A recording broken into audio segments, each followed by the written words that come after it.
Good morning everyone. So in this video we discuss about the key facts of solid state physics. Okay. So इसमें हम आज कुछ point discuss करेंगे जिसके base पे हमें एमसीक्यू आ सकते हैं। सबसे पहला पॉइंट कि जो कोवलेंट सॉलिड होते हैं उन्हें हम नेटवर्क सॉलिड भी बोलते हैं, ठीक है। और इनका जो मेल्टिंग पॉइंट होता है वो क्या होता है, हाईएस्ट होता है। क्यों हाईएस्ट होता है? देखो, जो कोवलेंट सॉलिड है वो कैसे बनते हैं, बाय शेयरिंग बनते हैं, ठीक है। और इनमें जो इंटरमोलिकुलर फोर्सेस होती है वो बहुत ही ज़्यादा स्ट्रॉन्ग होती है, इसके कारण इनका मेल्टिंग पॉइंट क्या होता है, हाई होता है। अगर हम बात करें as compare to metallic, molecular और पसीडो सॉलिड से, इनका जो मेल्टिंग पॉइंट होगा वो क्या होगा, बहुत ही ज़्यादा शार्प होगा, ठीक है। उसके बाद number of atom per unit cell जो सिंपल क्यूबिक में होता है वो 1 होता है, जो बीसीसी में होते हैं वो 2 होते हैं, जो एफसीसी में होते हैं वो 4 होते हैं। बीसीसी मीन्स बॉडी सेंटर और FCC mean face centred, okay.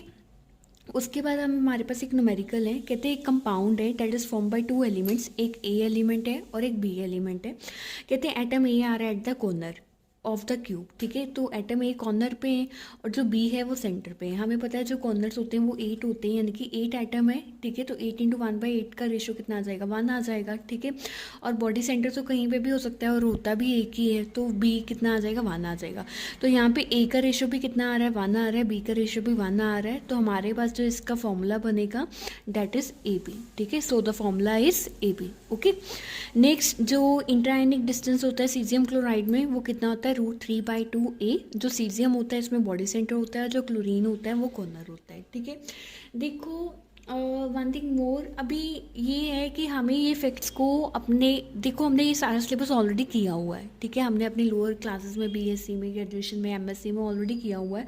हमें बेसिकली फर्दर एग्ज़ाम टाइम हमें ये बातें पता होनी चाहिए कि क्या इसमें है, कितना डिस्टेंस है, कौन सा बॉडी सेंटर पे है, कौन सा कॉर्नर में है, ठीक है। तो क्या उसका फॉर्मूला होगा, तो उन चीज़ों को हम की फैक्ट्स के थ्रू ही लर्न कर सकते हैं, ठीक है।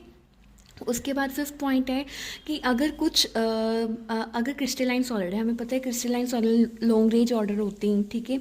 और ये इनका ऑर्डरली अरेंजमेंट होता है। कहते हैं अगर इसकी कोई भी एक फिजिकल प्रॉपर्टी, लाइक यहाँ पे बात की है रिफ्रैक्टिव इंडेक्स की, ठीक है, तो कहते हैं वो डिफरेंट वैल्यू शो करें अलॉन्ग द डिफरेंट डायरेक्शन, तो इस प्रॉपर्टी को हम क्या बोलते हैं, अनाइसोट्रॉपिक बोलते हैं, ठीक है। और अगर ऐसा ही क्वेश्चन हमें अमॉर्फस में आ जाए तो उस प्रॉपर्टी को हम क्या बोलेंगे, आइसोट्रॉपिक बोलेंगे, ठीक है। अमॉर्फस में आइसोट्रॉपी होता है, क्रिस्टलाइन में अनाइसोट्रॉपी होता है, ठीक है।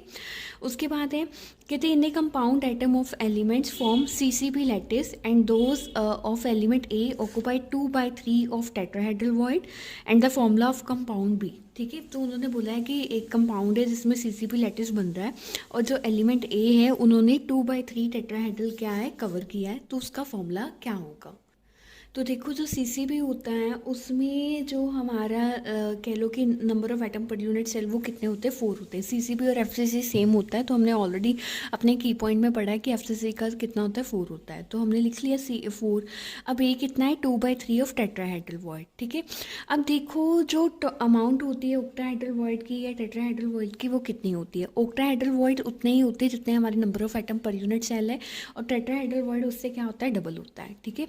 तो यहाँ पे हमें पता था ए कितना उसने कवर किया है, 2/3 किया है टेट्राहेड्रल वॉइड का, 2/3 इंटू 8 कर दो, कितना आ जाएगा, 16/3। और बी तो CCP है तो वो 4 आ जाएगा। अब रेशियो ले लो, ए का कितना आ गया, 16/3, बी का कितना आ गया, 4। अब इसको कट करो, 4 का 16, ए कितना आ जाएगा, 4/3, और बी कितना आ जाएगा, 1। तो यहाँ पे हमें पता है कि अब फ्रैक्शन में नहीं रहने देते, तो हम इसको सिंप्लीफाई करेंगे, तो यहाँ पे क्या बन जाएगा, A4B3, ठीक है। पर अगर मैं बात करूँ कि मुझे पता ही नहीं है कि कितना होता है टेट्राहेड्रल वॉइड, मतलब CCP का कितना कोऑर्डिनेशन ये होता है, number of atom per unit cell, तो मैं कैसे वहाँ पे कैलकुलेट करूँगी, ठीक है। तो उसका मेथड क्या है, मैं मान लेती हूँ BX है और एक ने 2/3 उसका कवर किया हुआ है, ठीक है। अब एक चीज़ हमेशा याद रखना कि जो ऑक्टाहेड्रल वॉइड होते हैं वो सेम होते हैं, जो टेट्राहेड्रल वॉइड होते हैं डबल होते हैं। तो अगर यहाँ पे x है तो टेट्राहेड्रल वॉइड यहाँ पे क्या होगा, 2/x होगा, 2 इंटू एक्स होगा, ठीक है। तो यही यहाँ पे कितना आ गया, 4x/3 आ गया, ठीक है। अब a इंटू बी का रेशो लेना है, a की वैल्यू कितनी आई, 4x/3, b की वैल्यू कितनी आई, x के साथ x कवर हो जाएगी, तो a की वैल्यू कितनी आ गई, 4/3 इंटू बी। तो इसको सिंप्लीफाई करेंगे, a 4 आ जाएगा, b 3 आ जाएगा। मीन अगर हमें नहीं भी पता तब भी हम निकाल सकते हैं, अगर हमें पता है तो डेट्स वेरी गुड, ठीक है। तो आंसर दोनों में क्या आएगा, सेम आएगा, ओके।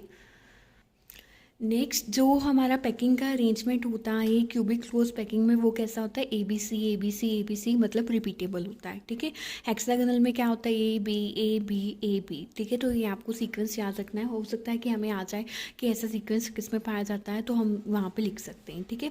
आगे कोऑर्डिनेशन नंबर जो है स्क्वायर क्लोज पैकिंग का वो 4 होता है, अगर हेक्सागोनल की बात करें तो वो 6 होता है, ठीक है। उसके बाद है जो सिर्फ एक जिंक सल्फाइड ही है जिसमें जिसके अल्टरनेट वॉइड्स मतलब एक छोड़ के दूसरा क्या होते हैं, फिल होते हैं, ठीक है। उसके बाद हमारे पास है कि हमें ना मतलब यहाँ पे हमने निकालना है कि कितने सोडियम क्लोराइड यहाँ पे हैं, ठीक है। तो बेसिकली हमने यूनिट सेल निकालने हैं कि कितने प्रेजेंट है 2 ग्राम ऑफ सोडियम क्लोराइड में, ठीक है। तो सबसे पहले हम नंबर ऑफ मोल्स निकालेंगे। नंबर ऑफ मोल्स कैसे निकालते हैं, given mass by molecular mass. तो हमें मास गिवन है 2 ग्राम, मॉलिक्यूलर मास सोडियम क्लोराइड का अगर हम कैलकुलेट करेंगे डेट विल बी 58.5, ठीक है। उसके बाद नंबर ऑफ मॉलिक्यूल्स कितने होंगी, ठीक है। तो नंबर ऑफ मॉलिक्यूल कैसे करेंगे, मोल्स को हम एवोगैड्रो नंबर के साथ मल्टीप्लाई कर देंगे, ठीक है। अगर हमें नंबर ऑफ मॉलिक्यूल्स निकालने के लिए बोलेंगे तो हम यहाँ तक सॉल्व करेंगे, पर उन्होंने हमें क्या पूछा है कि यूनिट सेल कितने प्रेजेंट है। तो देखो एक यूनिट सेल है जो NaCl टाइप होता है, उसमें एक यूनिट सेल में कितने मॉलिक्यूल होते हैं, 4 मॉलिक्यूल होते हैं, ठीक है। तो एक मॉलिक्यूल में कितने यूनिट सेल हुए, यानी कि 1/4 यूनिट सेल हुए, ठीक है।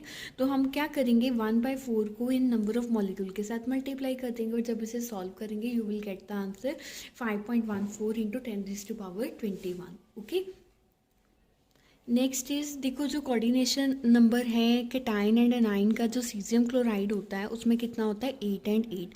अगर सोडियम क्लोराइड में पूछें कैटायन एंड एनाइन का वो होता है 6, अगर जिंक सल्फाइड में पूछें वो होता है 4, ठीक है। मेनली इसमें सोडियम क्लोराइड है, जिंक सल्फाइड है, सीजियम क्लोराइड है, ठीक है। और डायमंड का आ जाता है और ग्रेफाइट का आ जाता है, ठीक है। उसके बाद है अगर कहते हैं रेडियस रेशियो हमें दी है 0.414 से 0.732 में, तो कोऑर्डिनेशन नंबर क्या होगा, ठीक है। तो ये मैंने रेडियस रेशियो लिखी है। अगर 0.155 से 0.225 है तो कोऑर्डिनेशन नंबर 3 होता है। अगर 0.225 से 0.414 है तो 4 होता है। अगर 414 से 732 है तो वो 6 होता है। अगर 732 से 997 है तो वो 8 होता है, ठीक है। तो आप इसको सिंपली ऐसे याद कर सकते हो। अगर 2 है, 2 के बाद क्या आ रहा है, 3 आ रहा है। अगर 4 है तो 4 आ रहा है। अगर 7 है तो उससे एक कम लेना है। अगर 9 है तो उससे भी कम लेना है, ठीक है। मीन हमने 2 में क्या लेना है, कम लेना है, और पहले 2 में हमने उसके इक्वल लेना है, ठीक है। उसके बाद नॉन स्टाइकोमेट्रिक कंपाउंड कौन से होते हैं, जो मेटल की कह लो कि या तो एक्सेस मेटल उसमें हो, मेटेलिक आयंस हो, या तो उनकी डेफिशिएंसी हो, तब हमारे पास नॉन स्टाइकोमेट्रिक कंपाउंड क्या होते हैं, प्रोड्यूस होते हैं, ठीक है। उसके बाद है फ्रेंकल डिफेक्ट। जो फ्रेंकल डिफेक्ट होता है वो बेसिकली शिफ्टिंग से होता है। किसकी शिफ्टिंग से, अगर जो पॉजिटिव आयन है वो नॉर्मल लेटिस से इंटरस्टिशियल साइट में चला जाए, ठीक है, उस केस में हम उसको क्या बोलते हैं, फ्रेंकल डिफेक्ट बोलते हैं, ठीक है। तो फ्रेंकल डिफेक्ट होता है, उनका कोऑर्डिनेशन नंबर भी लो होता है, और इनमें जो साइज डिफरेंस होता है कैटायन एंड एनाइन में वो भी बहुत ज़्यादा होता है, ठीक है। सो डैट की जो कैटायन है वो वहाँ से मूव करके इंटरस्टिशियल साइड में चले जाए, क्योंकि इंटरस्टिशियल साइड का जो साइज होता है वो क्या होता है, बहुत ही स्मॉल होता है, ठीक है। उसके बाद अगर जो इलेक्ट्रॉन है वो मतलब क्या trapping of electron in lattice leads to formation of F centre. F centre कैसे बनते हैं, अगर वहाँ से हम इलेक्ट्रॉन को क्या करते हैं, ट्रैप कर दे, तब किसकी फॉर्मेशन होती है, एफ सेंटर की फॉर्मेशन होती है, ठीक है। उसके बाद जो शॉर्टकट इफेक्ट होता है उसमें equal number of cation and A9 missing है। अगर मान लो हमारे पास एक सीक्वेंस आ जाता है तो हम उसमें कैलकुलेट कर सकते हैं कि अगर equal number of cation and A9 is missing तो वो कौन सा डिफेक्ट होगा, शॉर्टकट इफेक्ट होगा, ठीक है। उसके बाद है देखो जो क्रिस्टलाइन सॉलिड्स होते हैं उनका क्या होता है, शार्प मेल्टिंग पॉइंट होता है, ठीक है। तो इसी कारण वो एब्रप्टली क्या होते हैं, सॉलिड से लिक्विड में चेंज हो जाते हैं जब उन्हें हीट देते हैं, ठीक है। ऑलरेडी हमने फ्रिंकल डिफेक्ट डिस्कस कर लिया हुआ है कि इसमें शिफ्टिंग होती है कैटायन की इंटरस्टिशियल साइड में, तो इसका लो कोऑर्डिनेशन नंबर होता है, डिफरेंस भी क्या होता है, लार्ज होता है, ठीक है। नेक्स्ट है टोटल नंबर ऑफ वॉइड्स निकालने हैं आपने। 0.5 mole of A compound having hexagonal close packing structure, ठीक है। तो देखो हम जो नंबर ऑफ हमारे पास है टोटल, मतलब मान लो कि हमारे पास जो है टोटल नंबर है n, ठीक है। उसके बाद टेट्राहेड्रल वॉइड क्या होता है, डबल होते हैं 2n। ऑक्टाहेड्रल वॉइड कितने होंगे, n, वो सेम ही होते हैं, ठीक है। तो टोटल कितने होंगे 3n। तो 1 मोल में कितना होगा, 3 इंटू एवोगैड्रो नंबर कर दो तो 3 इंटू 6.022 इंटू 10⁻23 आ जाएगा। तो अगर हम 0.5 मोल में निकालें तो वो कितना आ जाएगा, 3/2, बिकॉज 0.5 क्या होता है 1/2। तो यहाँ पे 3 इंटू 1/2 करोगे तो 3/2 आ जाएगा, और बाकी एज इट इज़ रहेगा। तो इसको सॉल्व करके आपका आंसर कितना आएगा, 9.033 थी इंटू 10⁻23. ओके.